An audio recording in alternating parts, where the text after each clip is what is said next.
I'm Amy Halpern-Laff. And I'm John Moscow. We invite you to join us for a special episode today to give you a sense of an exciting project called Educating for the World We Want that we've undertaken with three partners: Augusta International Foundation in India, Center for Artistry and Scholarship in Argentina and the United States, and Thinking with You in Spain. Juan Mora of the Center for Artistry and Scholarship and Ramji Raghavan of Augusta spoke at our first Saturday Salon on Nature, Place, and Education on January 10th. Today, we're delighted to share with you their brief presentations. We'll hold the second and third salons on the same themes on January 31st and February 21st at 8:30 to 10 a.m. Eastern Standard Time, featuring other dynamic speakers, as well as a chance for extended discussion. The salons are pay what you wish. You can register through the website globalconversations.net. That's globalconversations.net. The first voice you'll hear will be Dr. David Penberg, who will introduce Juan and Ramji. David is an international educator working with Augusta. Enjoy, and we hope to see you on January 31st and February 21st. Everyone, I am deeply honored to have the chance to introduce our two distinguished guests. And what they have in common, other than their brilliance as visionaries and as practitioners in the world of education, is that they're also good human beings.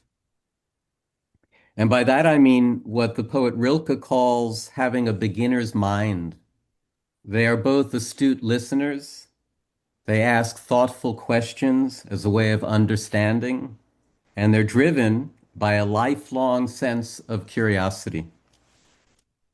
Juan Mora, who will be our first speaker, describes himself as an educator, a strategist, and a social entrepreneur, who for over 15 years has worked in the spaces of public policy, supporting educational institutions, building and growing alliances between institutions, all of which is driven by a vision of transforming how young people learn, connect, and shape their future.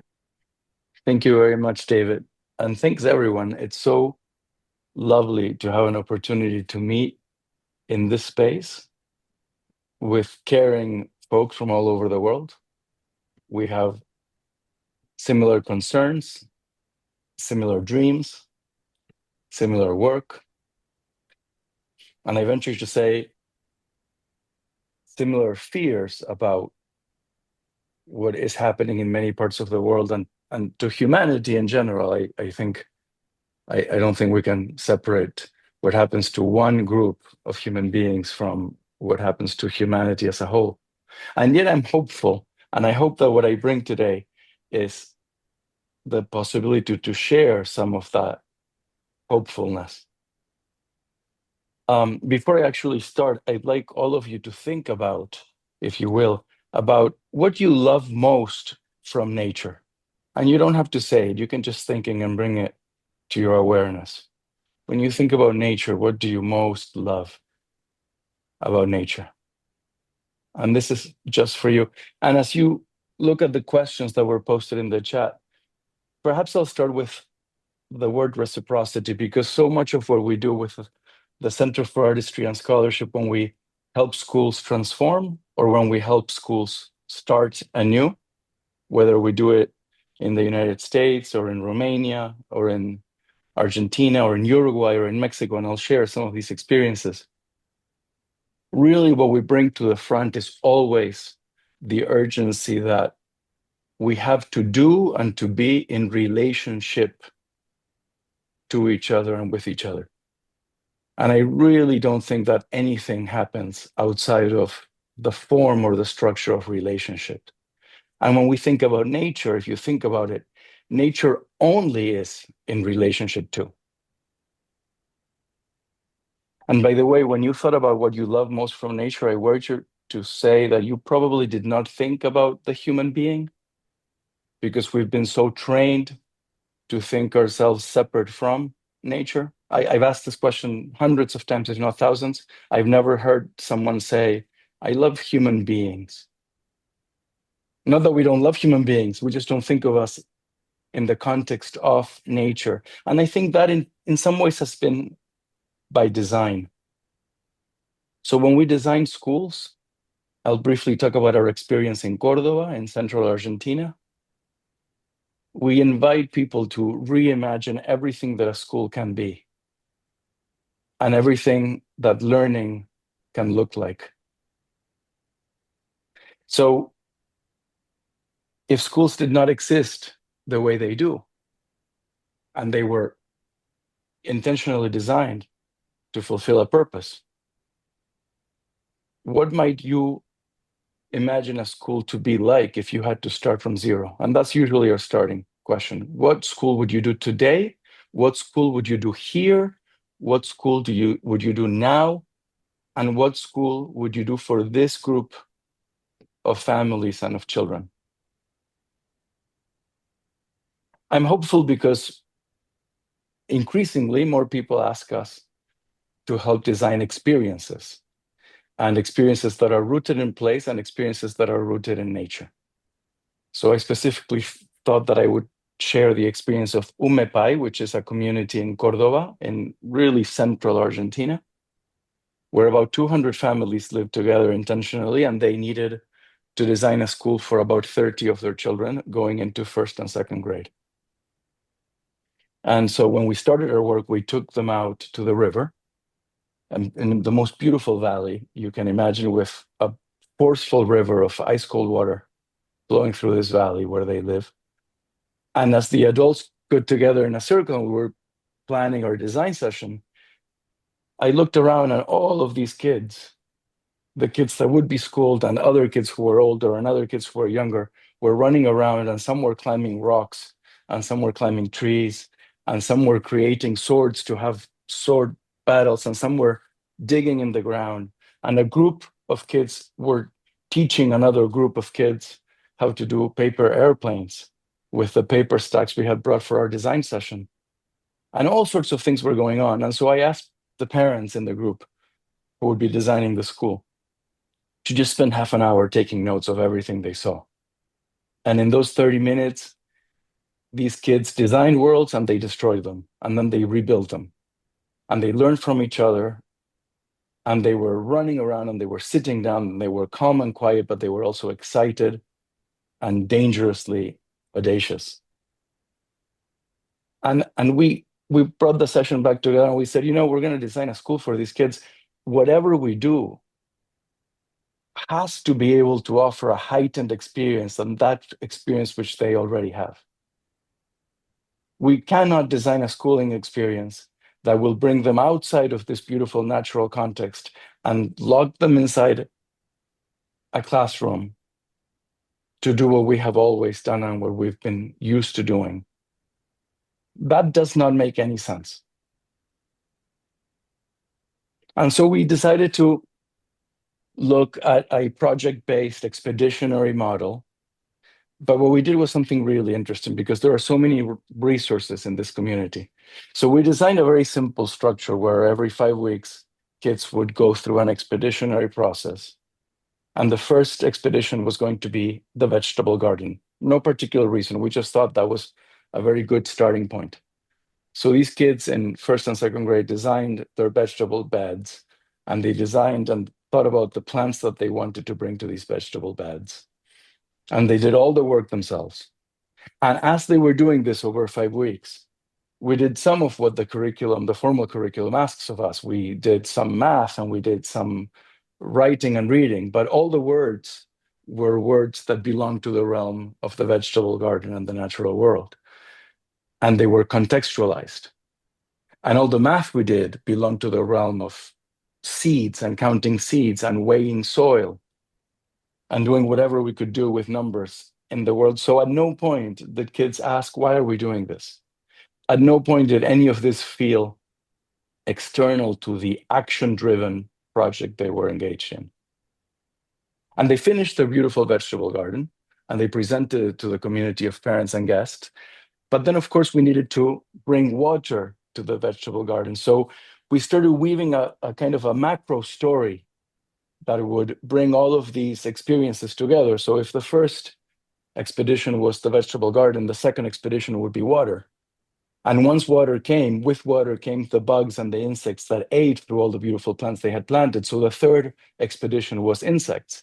And you see how we start weaving something that always makes sense. So that there's no need to ask, why am I learning this? But rather, how do we integrate what we're learning to where we are?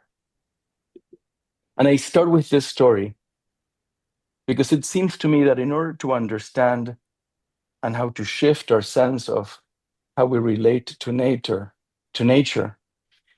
we have to be in relationship and feel a sense of belonging to nature. And what we've done for centuries in cities and in urban contexts is to try to put nature out. Initially, we did it physically by building walls that would protect us from all sorts of harms. But I often walk through schools and I rarely find living plants inside classrooms. We've left nature out of our learning environments. And it would be, I think, strange, if not completely miraculous, if we all developed a sense of care for something we did not know anything about. And if we don't spend time in nature, if we don't spend time trying to understand our relationship, our symbiotic relationship to nature, I think it'll be really difficult to create a different sense of belonging, but also of mutual care. Of course, nature doesn't need to ask itself how it cares for us because it does it all the time. But I think building this relationship in nature is fundamental. And to close, I think I'll just say something that Gordon Hempton, a beautiful man who does acoustic ecology, says is, all you need to do in a city is grab a group of unschooled children and take them for a city walk. And all they will point out to and see is nature. They will point out to leaves and branches and ponds and puddles. And they will just see and play with nature all around them. I think it's really a shift in learning to see who we are and learning to see where we are. And that shift will help us understand how to teach and what to teach and where to teach differently. Wonderful. Juan, thank you. Thank you so much. I guess for me, the three words or notions here that reverberate are reciprocity, belonging, and the centrality of relationships. And that all connects then to both the natural world, our environment, where we are, our sense of place, and the purpose of schools. And clearly, it is not about isolating and segregating children. There's one last thing before we go on to Ramji, and that is the term nature deficit disorder. Some of us or most of us might have heard this. It's very real, and it has very real social and emotional and cognitive impact in the lives of children. And just because you live in a city doesn't mean that you need to be nature deficit. Okay, Juan, again, thank you so much for framing around our three guiding questions. Ramji Raghavan is the founder and the CEO and the visionary behind the Augusta International Foundation. He's composed an extraordinary and important story over the last 26 years of transforming over 172 acres of what was desecrated and destroyed forest, and through regeneration, transformed it into a thriving ecosystem and into one of the world's great experiential education hubs. It's my pleasure to give you Ramji Raghavan. Thank you, David. Pleasure to be talking to all of you. So my interest and love for nature, I suppose, came almost naturally, if you like, because I was sent to a boarding school at the age of 5, not because I was particularly mischievous or anything, but this was a unique school founded by a great philosopher, J. Krishnamurti, who had a mystical relationship with nature. So I spent 11 years in that school, Rishi Valley, and every evening we would all walk up to a little hill and observe the sunset. And, we played a lot of sports and games around trees because there were a lot of trees. So when I started the Agastya Foundation and got this arid landscape, which wasn't my first preference. I was hoping for a Himalayan meadow, but instead all I could get was a barren, rocky wasteland, 170 odd acres. And I remember one very hot summer afternoon standing on the land with my father, and he looked at me and said, "You look rather disappointed." And I said, "Yes, I was hoping for a Himalayan meadow, and look what I've got." And he laughed and he said, "Listen, old boy, that's where you come in. Your job is to transform this barren wasteland into a Himalayan meadow." And that was sort of like an epiphany for me. And I said, never thought of that.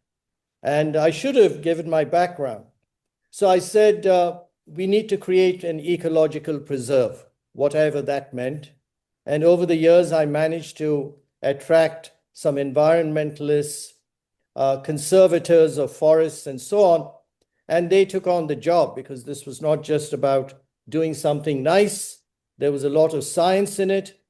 And the environmentalist called his strategy gentle manipulation, which I thought was a lovely phrase for not just the regeneration of the land, but for regeneration of the mind, and perhaps, in many other contexts.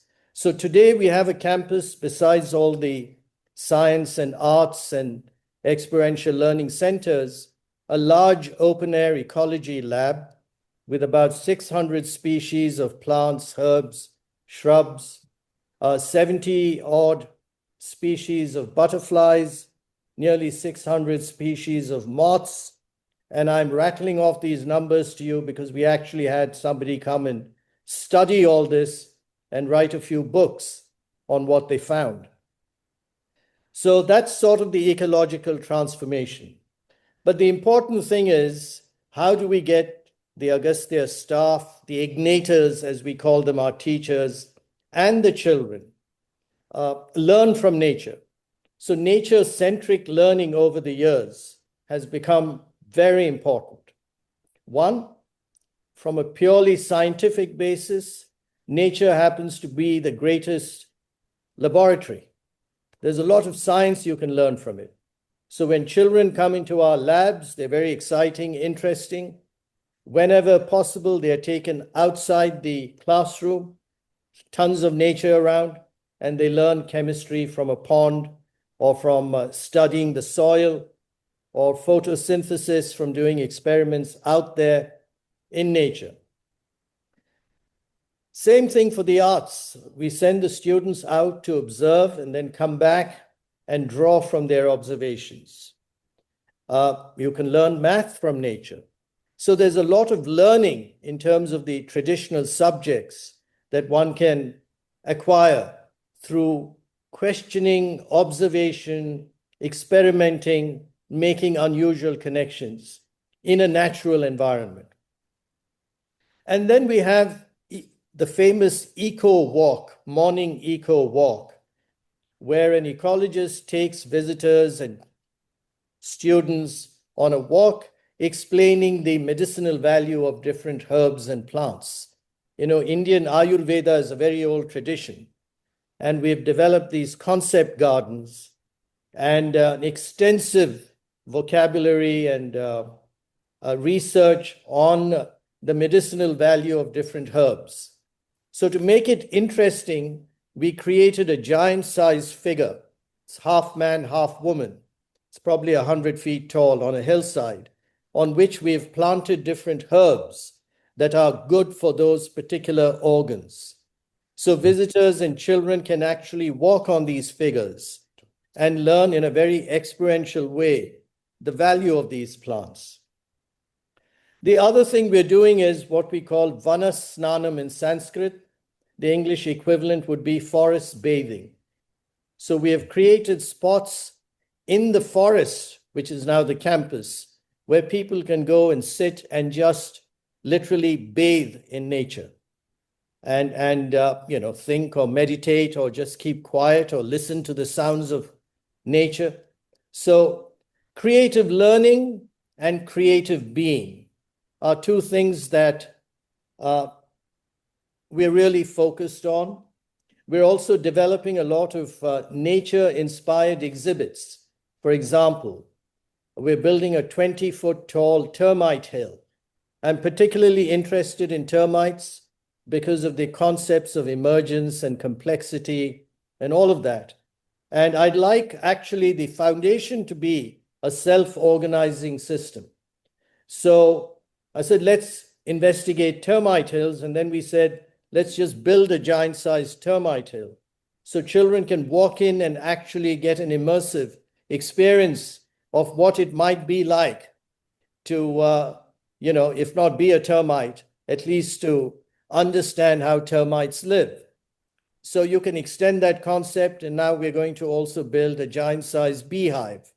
So nature-based learning in different ways, nature-centric learning is emphasized, reinforced all the time. There is a powerful concept in Indian philosophy called bandhu, B-A-N-D-H-U. At a top level, it's kind of being a friend. I'm your bandhu, or developing a bond. At a very deep level, it's about the idea that everything, every being, everything is interconnected.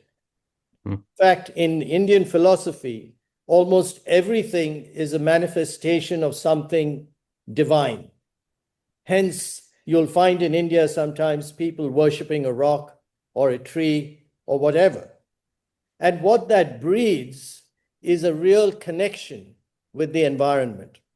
So Bandhu is something we are promoting. We've called one of our programs for kids who come from far off places to spend time on the campus, the Bandhu program, to create the sense of interconnection. The other thing we're doing, or I'm trying to promote, is the whole idea of creating imaginary natural worlds in your mind. Creative visualization. Imagine a world, forget about all the problems. What would a dream world be like for you? A nature-infused world.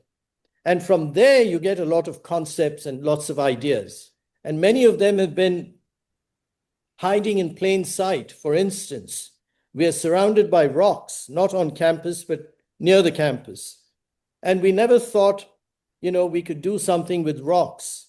So now we are going to create a kind of rock landscape where you learn the science of rocks, soil, stones, have rock sculptures, have a rock stage to stage theater, drama, music, make it a rock immersive experience. So I will end here by saying we're hopefully creating an environment where nature is center stage. And we have a very large outreach program. We reach about 6 million kids a year across India. So the next step would be, how do we take some of these learnings and distribute them through our distribution channels, mobile science vans and science centers and so on across the country. So thank you very much for this opportunity to talk about some of the things we're doing here at Agastya. I'm on the campus today. It's a lovely day. It's mist all over the hills. You can hear the birds. And I intend to go out for a walk in the night with my colleague Suresh, who runs the campus. And he said he might, if we're lucky, we might spot a few wild boar, might see a snake or two. So yeah, that's pretty much it. Thank you. Ramji, thank you very much. I can attest to the fact of the wild boars and the snakes and the most populated creature, the wild monkeys and wild peacocks. I think that there's so many connections and echoes of what you said and what Juan had to say, and with hope at the center and the imagination, and how you, as educators, create conditions for people to think the kinds of worlds that they would like to inhabit and live in, whether it's a school, their community, and giving people that, children and teachers, that opportunity really broadens and stretches one's capacity for thinking in different ways, different pathways. I think the two words that stand out for me also are this idea of both creative learning and what that actually looks like, and then finally creative being. And when you raise the echo walks, Ramji, it is so much about being intentional, observant, and continuously in relationship with the things around you, whether they are living things, human beings, or inanimate things. If you found these presentations interesting, please join our virtual salons on nature, place, and education on January 31st and February 21st from 8:30 to 10 a.m. Eastern Standard Time. We'll have diverse speakers and participatory breakouts. On January 31st, the speakers will be Sherry Johnson, Tribal Education Director of the Sisseton Wahpeton Oyate Tribe in South Dakota, Charlotte Henkin, co-founder of Coconut Thinking, joining from Bali, and Deepak Ramola, founder of Project Fuel, joining from California. The salons are pay what you wish. You can register through the website globalconversations.net, which you can also access through our ethicalschools.org website. And don't forget to check out our website for more episodes and videos and to subscribe to our monthly emails. We post annotated transcripts of our interviews, including these presentations, to make them easy to use in workshops or classes. Contact us at hosts@ethicalschools.org. We're on Blue Sky, Facebook, Instagram, Threads, and LinkedIn. Our editor and social media manager is Amanda Denchi. Until next time.